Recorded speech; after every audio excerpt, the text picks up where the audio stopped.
Nako, breaking news, no? May bali-balita, 18 Marines, second batch, talagang lilitaw at lalabas na, no? Habang papalapit ng papalapit ang mga ebidensya sa kanila, dinidiscredit nila. May mga vlogger, todo kayod na. Biruin mo nagising ako, natulog ako alas 10 ng umaga. Nagising ako mga bandang 3:30, na umihi ako, na madaling araw, 3:30. Siyempre, sa 3:30, pag nakagising ka, hindi ka agad makatulog Tamang scroll ka muna ng cellphone. Biruin mo, kapo-post lang ng isang vlogger yung vlogger na talak ng talak. Kilala nyo yung akla, yung aklang matanda, no? Talak ng talak. Biruin mo, hindi natutulog. Ang time niya nasa Pilipinas siya, wala naman siya sa ibang bansa para sabihin natin umaga doon, gabi rito. Hindi. Ibig sabihin, nasa Pilipinas siya, madaling araw, hindi natutulog. Tapos pag gising ko na umaga, wala pa mga alas 6, nag-post na naman. Ibig sabihin, walang tulugan. Nakakatulog na sila, kakaunti na. Bakit? Para mag-post lang ng panira sa 18 Marines o sa mga taong individual, mauunawaan mo pagsisiraan nila mga Duterte. Talagang ayaw nila mga Duterte, mauunawaan mo. No? Pero mauunawaan mo ba siraing kredibilidad ng mga lalabas na testigo? Hindi pa naman talaga totally testigo yung mga yan Kaya nga iimbestigahan mo Tapos double time sila sa mga relihiyon. Relihiyon ni Senator Marcoleta, relihiyon ni Senator Robin, relihiyon ni Joel Villanueva, tira sila ng tira. Diba? Sabi ko nga sa inyo ang DDS, bagaman mga DDS, real talk, tayo, may mga nagpapakalat din na fake news. Although mali yun. Di ba? May mga nangaasar din. Balitaktakan, alitan ng ano. Pero ang mga DDS, never nilang ginawa, tinira ang relihiyon nyo. Pero itong mga bangag vloggers, relihiyon na ang tinitira. Hindi lahat. Relihiyon na ang tinitira. Ibig sabihin, kung may pagpipilian ng kung sino mas mabuti, DDS na ako kaysa sa mga to. Walang hindi kumikilala sa mga Diyos to mga to Biruin mo, Muslim, Katoliko, Iglesia ni Cristo, born again, kay Joel Villanueva, kay OJC, walang ginagalang to mga to. Therefore, walang kinikilalang Diyos. Hindi ba? Binabastos Okay lang sana kung yung reliyon mo, halimbawa, debate about sa pananampalataya, ano ba talaga, sino totoong reliyon? Pwede yon pag-usapan about sa Biblia. Yeah? Pero yung wala ka naman politics, galit ka lang kasi tinira mo religion niya, lahat tinitira mo, ay, grabe yung aklang matanda na yon. Biruin mo, titira niya lahat ng relihiyon, wala kasing Diyos yon. Yan ang mga bangag vloggers. Kung tinitira nila ang mga DDS, mas masama sila kasi ang DDS kumikilala sa Diyos. Itong mga to, walang pagkakilala, ay hindi na bagong bagay yan. Kasi yung amo nila, yung leader nila, never ko nakitaan Never ko naringgan na ang Panginoon Diyos binanggit niya sa lahat ng speech niya. Totoo, hindi. Real talk, magpakita kayo sa akin ng video. Eto, Levi Baligod. Maninigas ka rito, Pinky. Ba't ko inuulit-ulit to sa inyo? Kasi nakakalimutan. Pilit na pitatakpan ng mainstream media, pilit na pitatakpan ng mga vlogger. Eto, tapos pag may mag-topic nito, dinidiscredit nila. Huwag naman, pumarayas kayo. Hindi porket yung tao nakakita ng katotohanan. Mali natin, etong mga to talaga nakakita ng katotohanan. Tapos i-discredit mo, hindi nyo iimbestigahan. Hindi nyo na nga iniimbestigahan, ang ginagawa nyo pa, pinapawalang bisa nyo ang lahat ng ito. AI ba to? Patunayan yung AI yan, hindi bunga nga. Patunayan yung AI to, hindi sa salita. Sige nga, AI yan. Paano mo sabi AI yan? Diba? Tingnan mo, Levi Baligod, isa pang batch ng 15 mahalaga ng mga pasahero. Nanigas ka rito, Pinky. Ayaw mo imbestigahan to? Mas inaalala niya yung sibuyas. Mas inaalala niya yung sibuyas kesa doon sa kalagayan ng Pilipinas. Di ba? Ito, panoorin natin, maiwala tayo dyan. Medyo na high blood tayo ng konti dahil sa mga tirada nila. Kasi iba na po ang laban niya yun Magmasid kayo. Lagi akong advance, yan sabi ko sa inyo. Una, hindi ako pinaniniwalaan. Pero ikatlong araw, isang linggo, pinaniniwalaan. Ay, tama pala si Munting Kaalaman, no? Ang tagal niya siya sabi to. Di ba? Maraming beses na ako nagbanggit sa inyo na talagang nangyayari na. Ngayon ito, babanggit ulit ako. Yung mga bangag vloggers ang tinitira ng mga relihiyon. Ibig sabihin, mas dinudiyos nila yung politiko nila kesa yung relihiyon na pagkakilala sa iba. Respeto na lang sa relihiyon Di ba? Respeto na lang Ang tinatawag na debate sa Biblia, halimbawa, Muslim versus Catholic debate ng pananampalataya. Pwede yon, official yon, nag-usap kayo. May negative, may informative. May magtatayo, may magtitindig na ito ang tunay na reliyon, ito ang tunay na reliyon namin. Ganon. formal debate tawag doon. May mga konting sagutan, may konting asaran, is alam ng bawat isa. Pero titirahin mo, ikaw wala ka naman ano sa reliyon, titirahin mo reliyon niya, pamimersonal yan. Lahat tinitira nung aklang matanda na yon. Diba? Lahat tinitira niya. Diba? Walang pinipili. Yan nagagawa na kung saan walang Diyos. Yan nagagawa. Kaya itong mga to, talagang sure bull eh. Sure bull eh, kung papapiliin mo yung mga tao, kung sino mabuti yung masama, sila ang masama. Basta tandaan nyo, tatandaan nyo, ang tao nakikilala sa kabutihan, hindi sa kanyang mga gawa, hindi sa kanyang mga pananalita. Minsan nakikilala ang tao sa kanyang namumutawi mga bibig kung may lumalabas sa kanya na Panginoon Diyos sa kanya kahit paano. Bagaman oo, nagkakasala siya, lahat tayo nagkakasala. Pero may mga lumalabas pa rin sa kanya na Panginoon, ayaan mo ng Diyos sa atin. May ganon, may takot pa rin siya sa Diyos, hindi kumikilala siya. Etong mga to, walang pagkakilala. Di ba? Hindi, totoo yan. Walang pagkakilala tong mga to. Ito na. Yes, magandang umaga rin po, Sir Jade, Sir Admar. Mabuhay po kayo at lahat ng ugat sa inyong katawan. Thank you, sir. Attorney, unahin natin itong kaso, reklamo ng 18 sundalo, dating mga sundalo. Ano bang status po nito? Hindi po talaga ako ang abogado ng mga 18 Marines, si Attorney Levy Baligod. Okay. Pero sabog ka rito, Boying. Sabog mo rito, Boying, kay Putapasyo. Alam ko ay ang kinakataka po dito ay sila po ay pinatawag sa National Bureau of Investigation. At ang sabi ng direktor ng NBI, ito daw ay sa lakas ng isang subpoena na ginawa nila dahil sila daw ay dineputize ng ombudsman. Pumunta po ako roon, kasama ko po ang aking kliyente, si Mike Defensor, at question po namin yung subpoena. Ang sabi po namin, bagamat sa ilalim po ng Ombudsman Act, ay pwede pong humingi ng tulong ang tanggapan ng ombudsman sa kahit anong departamento o kawani ng gobyerno. Ito po ay para sa fact-finding lamang. Ngunit ang gusto pong gawin ng mga ahente ng NBI ay isa-isang interviewin yung 18 Marines, yung asawa ni Dari Mike Defensor, si Mike Defensor mismo, at kung sino-sino pa po, upang tingnan daw po ang kanilang kredibilidad. Ang sabi po namin, yan po ay labag sa ating saligang batas sapagkat hindi po pwedeng i-delegate o ipasa sa iba ng ombudsman yung kanyang kapangyarihan na mag-imbestiga. Otherwise, mawawala po ang kasarinlan o independence ng ombudsman sapagkat magiging depende po siya sa isang ahensya ng gobyerno na nasa ilalim ng departamento ng ehekutibo. So, yun po ang nangyari. Na-interview din yata po yung mga Marines sapagkat pumayag si Atty. Baligod, pero yun lang po ang alam ko sa yun ang latest po dito sa pangyayaring ito. Opo, karaniwan ho ba gaano ho ito katagal yung sisiyasat doon sa mga sinasabi po itong mga pahayag ng 18 sundalo?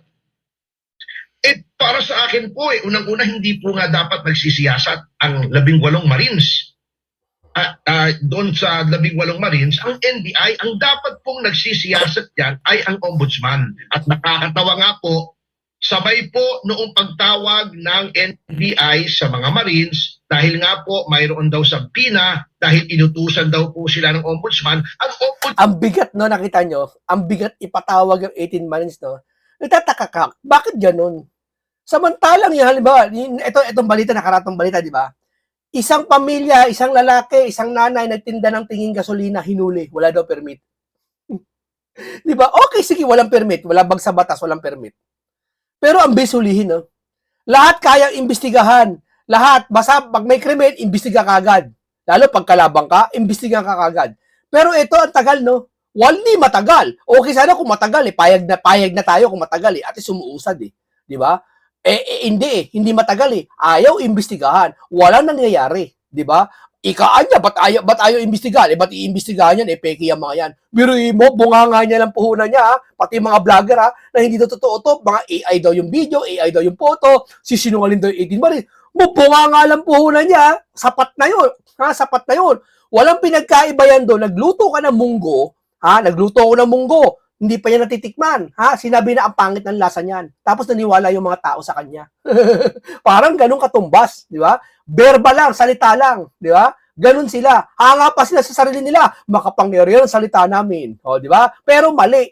Kung titignan mo, mali. Di ba? Ayaw nilang imbestigahan to eh. 18 Marines eh, ba't ayaw nyo? Sige nga. O, challenge ko kayo. Ba't ayaw nyo imbestigahan tong 18 Marines? Mismo, pinatawag sila. O, ang tanong dito, kayo ba para sa taong bayan? Oo, hindi. Sasagot niya, oo eh. Hindi niya pwede hindi siya umindi. Kasi taong bayan ang pinag-uusapan. O, kung mahal mo taong bayan, ba't ayaw niyo imbestigahan to? Gusto ng taong bayan to imbestigahan. O, hindi siya makakasagot. O, doon mo makikita talaga kung mahal niya taong bayan. Hindi niya mahal taong bayan. Dahil ang taong bayan gusto imbestigahan to. Tapos yung masasabihin mo, mahal mo taong bayan, eh gusto ng taong bayan, ayaw mo. Di ba? Ganun kasimple lang yun eh. Para pumunta O doon. baka sabihin mo, sino man taong bayan yung tinutukoy mo? Ibig mo palang sabihin, wala nagsasalita? Ha? Wala nagsasalitang kasi na paniwala sila lahat nagsasalitang trolls lang daw. Kumbaga, lahat ng tao sa Pilipinas, 120 million plus yata. Di ko alam ha. Ibig sabihin pala, trolls lahat yun. Walang gusto magsalita. Ibig sabihin, payag sila. Yung 1 trillion na wala. Siyempre, pag may nawala pera, lahat ng lilitaw, papayag sila. Tumistigo yun. Ombudsman at sila po ay interviewin. So, doble-doble po. Kaya po sa aking opinion, ito po ay hindi na investigasyon, kundi harassment na po. Tama. Inaabala nila, tinatakot nila, ginugulo nila yung 18 Marines para sabihin ng mga tao ay walang kredibilidad. Samantalang maayos naman po at maganda naman po ang Dure mo, nagmamakaawa sila Navy Baligod. Dinidisplay ang 18 Marines. Nandyan na nga, open book na nga sila eh. Saka nakakita na gumagawa ng issue, open book sila. Okay, sa yung mga tao ayaw mag-imbestiga. Sino mas kinahinahinala? Sige nga. Sino mas kinahinala? Yung tao naglantaran, ito ko, imbestigahan nyo ako. Kapkapan nyo ako kung may mahuhuli kayo sa akin. Nag-volunteer na magpakapkap o yung taong ayaw kumapkap? Sino mas kahinahinala? Kaya nga, sumagot kayo. Di ba?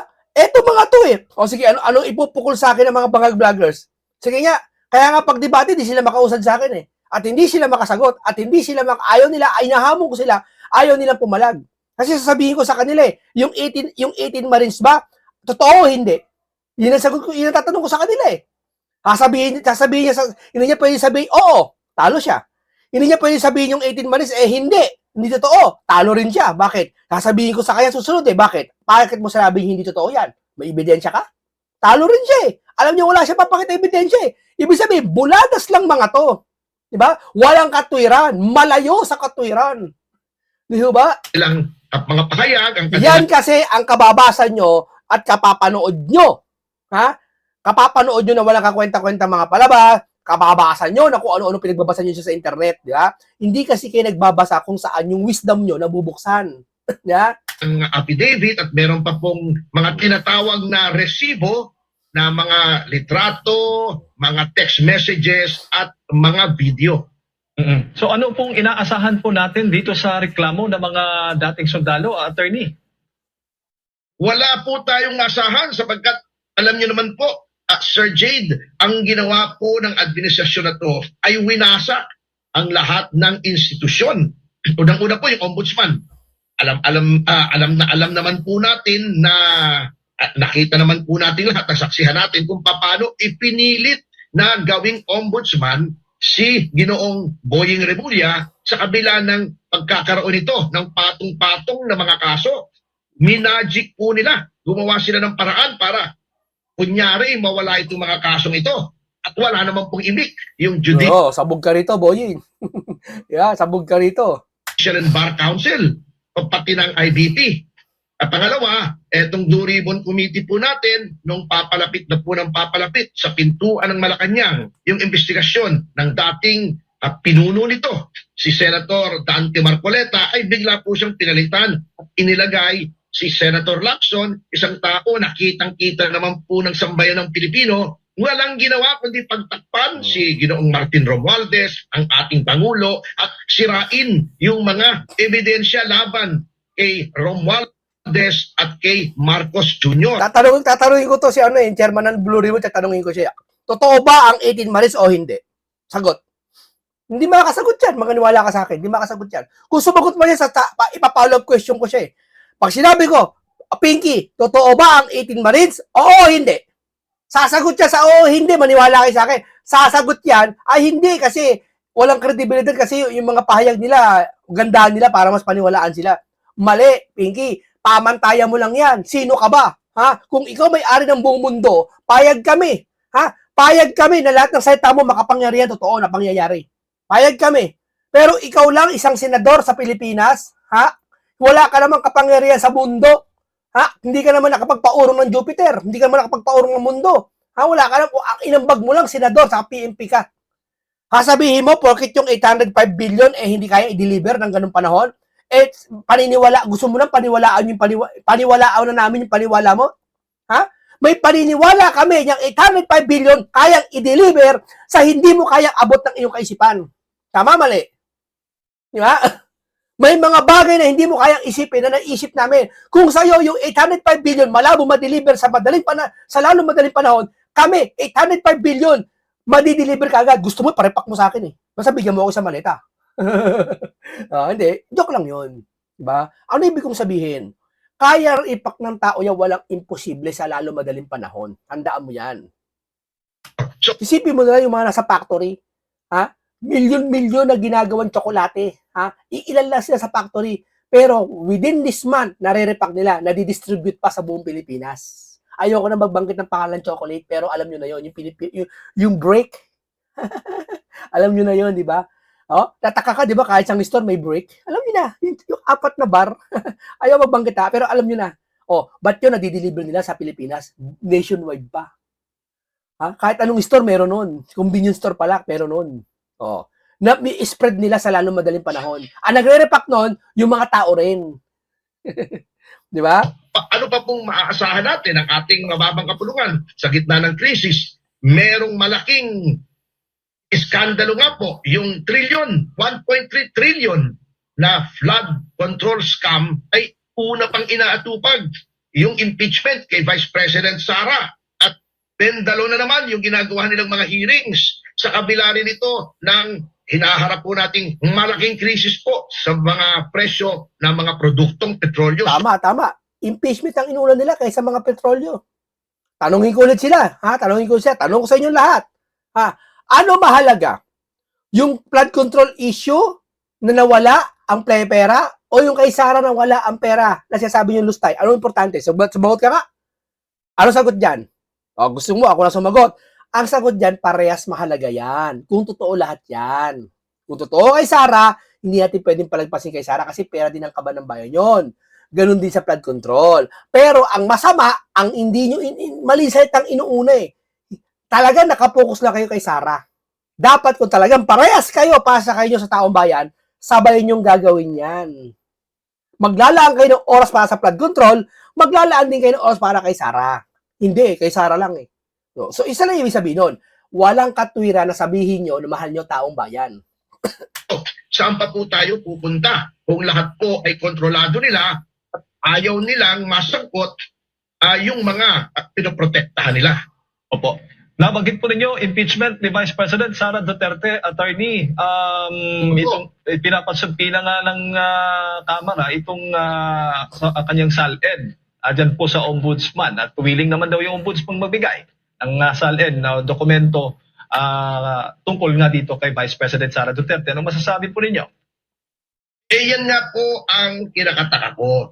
Alam niyo po, itong ginagawa ng chairman ng Justice Committee, si Representative Luistro, kasi halatang halata naman po na ito po ay labag sa batas. Sabagkat, bagamat sinasabi nila na talagang may hearing dyan sa Justice Committee kung mayroong nagsasampa ng mga impeachment complaints, bakit po sumusobra o lumalabis doon sa kapangyarihan that level, ano po? Sapagkat ang nakalagay lang po sa saligang batas at sa House Rules na tama sa function ng House of Representatives na mag-initiate ng mga impeachment complaints at ng articles of impeachment ay unang-una, i-determine nila ang sufficiency in form.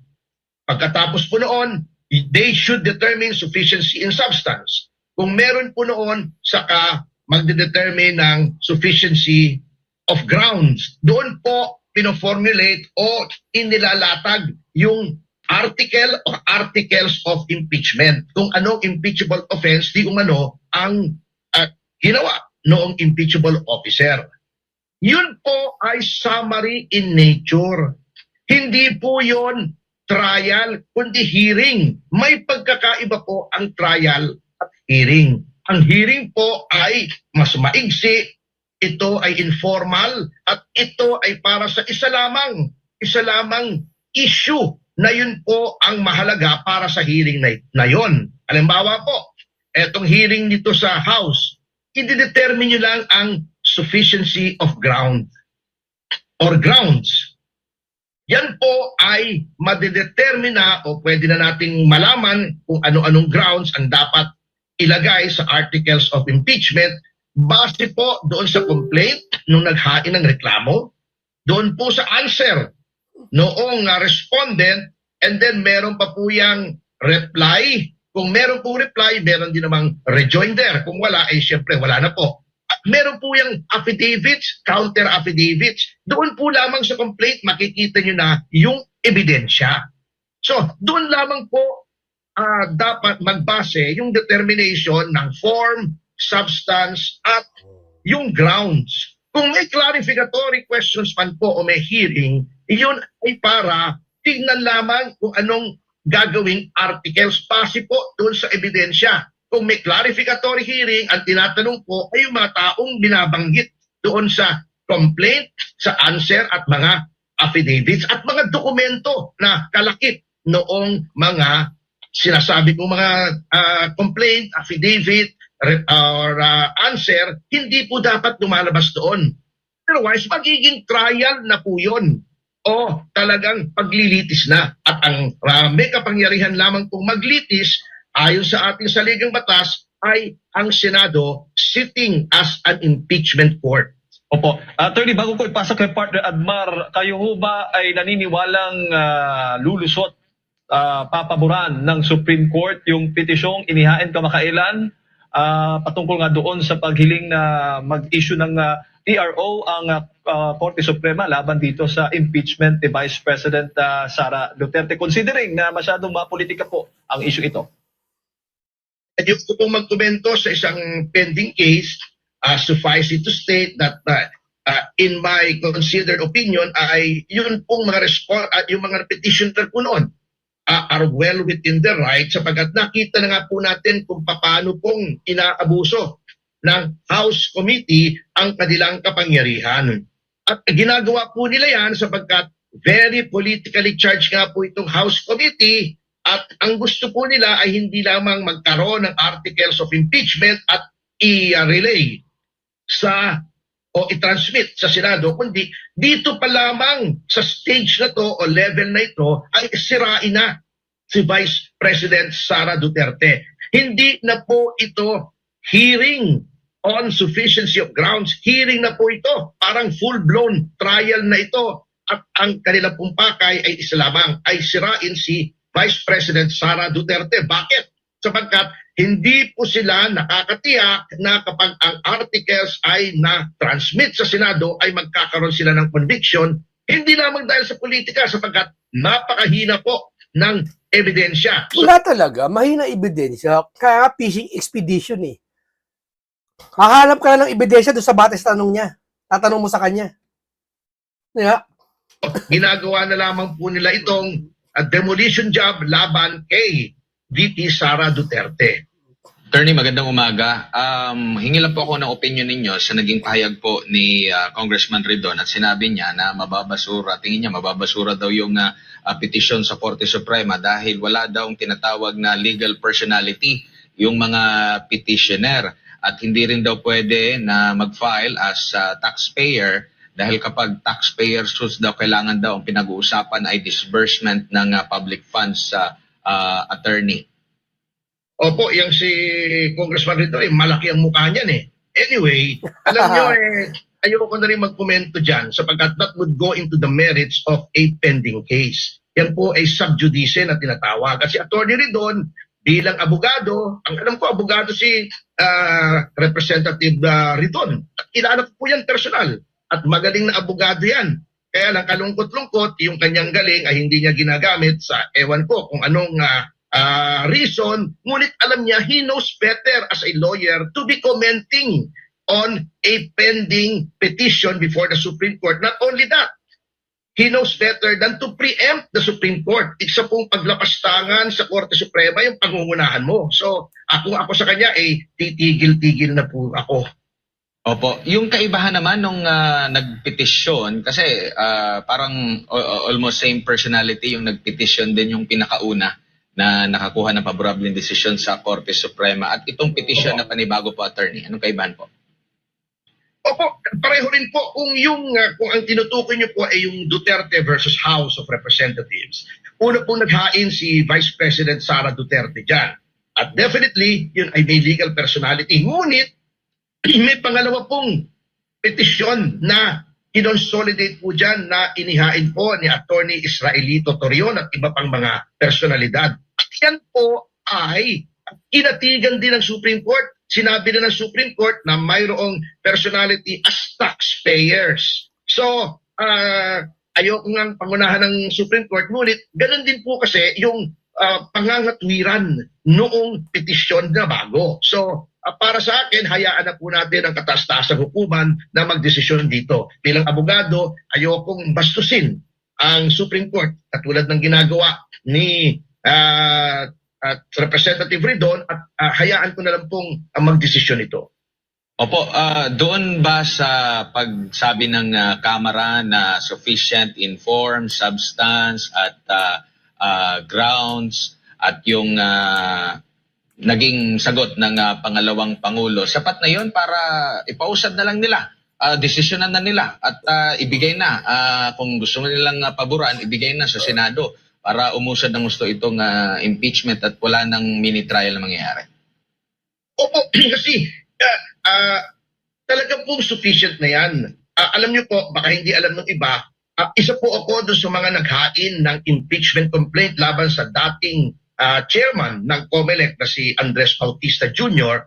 Ito po ay successful impeachment po to in the sense na ito pong impeachment ay it was found to be sufficient in all aspects, form and then substance, in-overrule ng plenary. Ang plenary ang nag-determine na ito ay dapat iangat sa Supreme Court at Ano kaya susunod nilang plano kung si Sara nabasura impeachment na archive na naman o nabasura ng Supreme Court?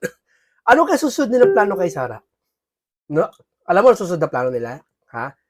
Ito tandaan nyo tong araw na to, ha? Pag hindi natuloy, habang naramdaman nila na si Sara, yung impeachment niya, papawalang bisa na, tandaan nyo, ha? Tandaan nyo to, titirahin nila mga relihiyon. Promise. Maniwala kayo sa akin. Si KOJC, tinila nila eh. Ngayon, titirahin nila ibang relihiyon. Maniwala kayo sa akin, yan ang babakbakan ng mga yan. nakita ko po yung proseso. Ganyang kahudas yan mga yan. So, yung actual na proseso po dyan sa Hindi lahat ha. House, talaga pong ang basihan ng form, substance at grounds ay yun pong reklamo.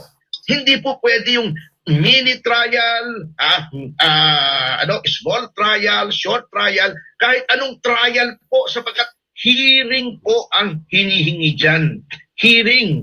Hindi Pag nakita sa Supreme Court yan, nilalabag nila yan, maniwala kayo, hindi papabor ang Supreme Court yan. Ang Supreme Court matatalino eh.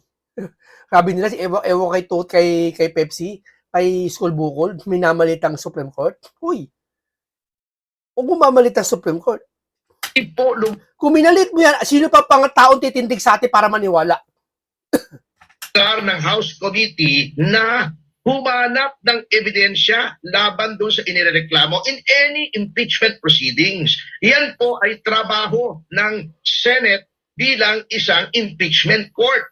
Ngayon, titignan nyo yung sufficiency ng lahat ng yan base sa ebidensya. Kung may gusto kayong ipatawag nyo yung complainant, at ipatawag nyo yung kung sino man, ngunit hindi nyo pwedeng kunin yung mga dokumento ng mga kumpanya at na hindi naman nababanggit sa complaint o si answer, hindi nyo naman pwede patawag yung mga tao na hindi nababanggit doon sapagkat that would already constitute a trial na lagpas na po sa kapangyarihan ng House Committee.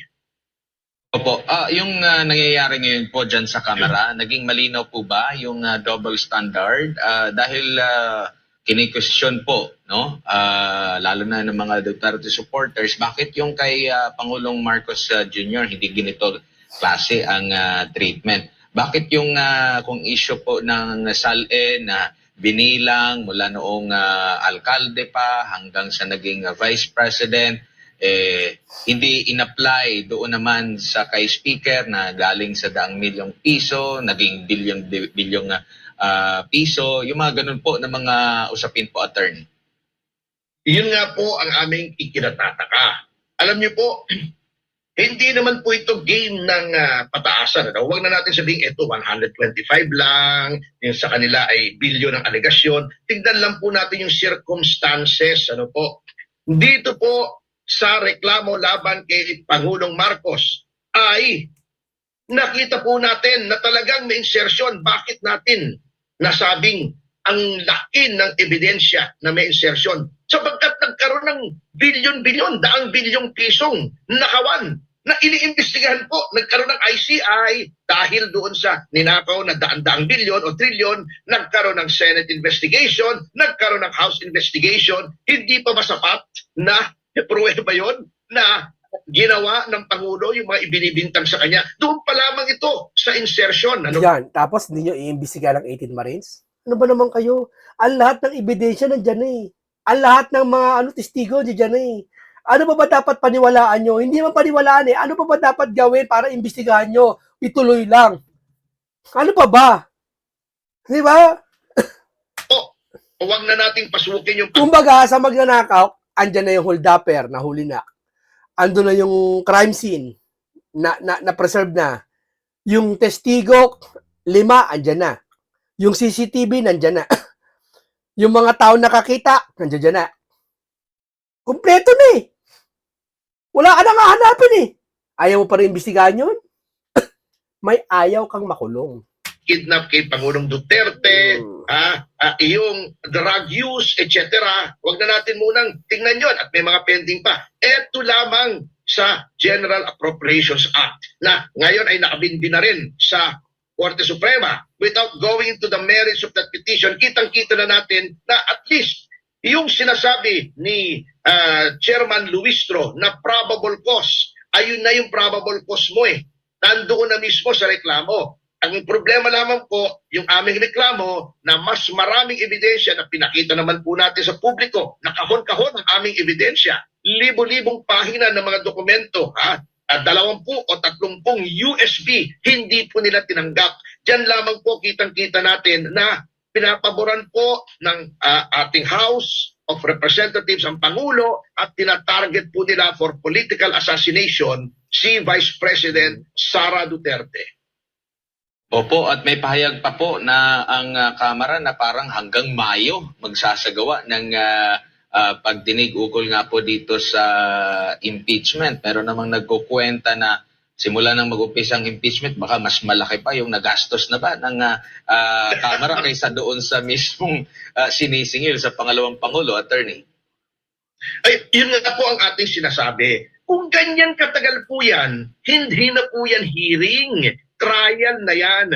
Huwag mo sabihin mini trial sapagkat ang 2 o 3 buwan na hearing ay trial na po yan. At huwag niyong sabihin yan ay mini trial kung ang dami-dami niyong sinasabtina, duces tecum na mga dokumento, ang dami-dami niyong pinatatawag na kung sino-sino, at kitang-kita naman po. Kaya alam niyo po, Sir Admar, huwag na tayong umasa ng patas na laban dyan sa House. Isa lamang po ang agenda niyang committee na yan. Isa lamang po ang misyon niyan ng grupong yan ay sirain ang pangalan ni Vice President Sara Duterte sapagkat alam nila na kapag yan ay na-transmit sa Senado, they don't have the numbers, unang-una. Pangalawa, sa nipis ng kanilang mga ebidensya ay ito ay hindi po magka-gain ng traction at maakit po si Sara Duterte. So, judicially,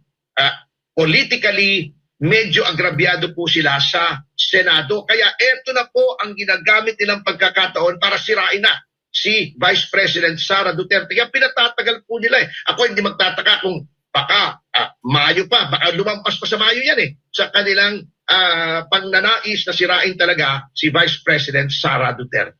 Okay, maraming salamat po sa inyo. Kitang-kita nyo naman, no, ang katwiran, lumilitaw. Tandaan nyo, ang tao ginawa ng Panginoon Diyos, hindi kayang lokohin ng katwiran. Tama po. Ang katwiran nangingibabaw lagi, sa kahit man saan lugar, kahit saan ka man, sino mang tao nangingibabaw ang katwiran. Tandaan nyo yan. Okay, maraming salamat. Hanggang dito lang po. Ingat lagi kayo. Paalam sa inyong lahat.